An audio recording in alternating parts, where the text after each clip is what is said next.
I sat at home broken, not just physically, mentally, spiritually. The first 3-4 chapters when I couldn't read as a junior in high school, where I hid out, where I got called nigger, where I got beat so badly that I became afraid of every motherfucker that ever lived on the planet Earth. Everybody. I had to reinvent a human being. We tend to think that the world owes us something. We think, if I put in enough hard work, then I deserve success. But expecting success to fall into your lap like some sort of cosmic reward will only lead to disappointment. I'm blessed. I'm blessed in the city. I'm blessed in the field. I'm blessed in my uprising. I'm blessed in my downsetting. I'll be blessed into my old age. I'll be blessed when I'm an old man. My grandchildren will be blessed. My body is blessed. My mind is blessed. My head is blessed. I got this. I can handle it. I can do it. Bring it on.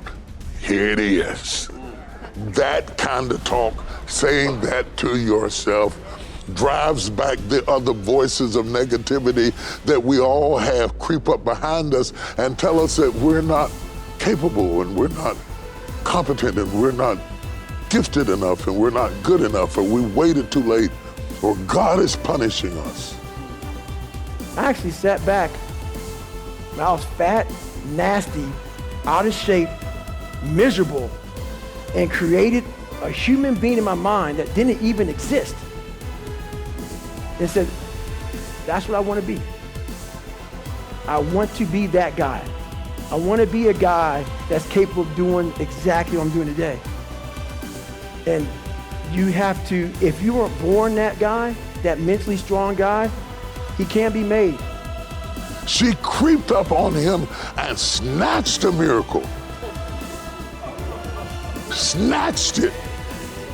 Snatched it because of what she said to herself. You see those voices that say what you can't do, what you can't have, what you can't be, what's not gonna last, what's not gonna work, is how the enemy pulverizes the promises of God in your life. So step number one, when you're getting overwhelmed, relax. Relax, breathe, take a step back. Just take a step back. The red flags start going off in your head and you're realizing that you're getting overwhelmed and you're gonna get shut down. No, just take a step back, relax, and then prioritize and execute. In the height of the disruption, he said something to me that I thought was very important. He said, when you pray for change, I always answer with disruption. Because you cannot have change without disruption. You can't have a baby without disruption. And whenever you ask for change, you've got to be prepared for disruption. So I realized that whenever times would get hard for me, I would fucking quit.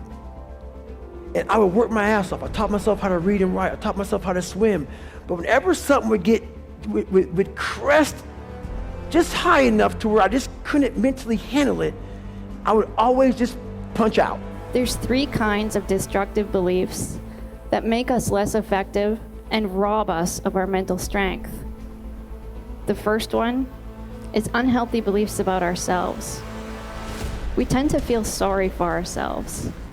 And while it's okay to be sad when something bad happens, self-pity goes beyond that. It's when you start to magnify your misfortune. When you think things like, why do these things always have to happen to me? I shouldn't have to deal with it. That way of thinking keeps you stuck, keeps you focused on the problem, keeps you from finding a solution. And even when you can't create a solution, you can always take steps to make your life or somebody else's life better. But you can't do that when you're busy hosting your own pity party. You're not smart enough. You're not bright enough. You waited too late. You should have started younger. Those are the kind of voices that we all live with. First of all, tell yourself you're not going to get overwhelmed. Then you actually don't get overwhelmed. And how do you not get overwhelmed? You prioritize and execute. I do not want to die. Let me explain. I was born in between 2 dead babies. The baby before me died, the baby after me died. I was raised by a dying father. And I do not want to live my life and die.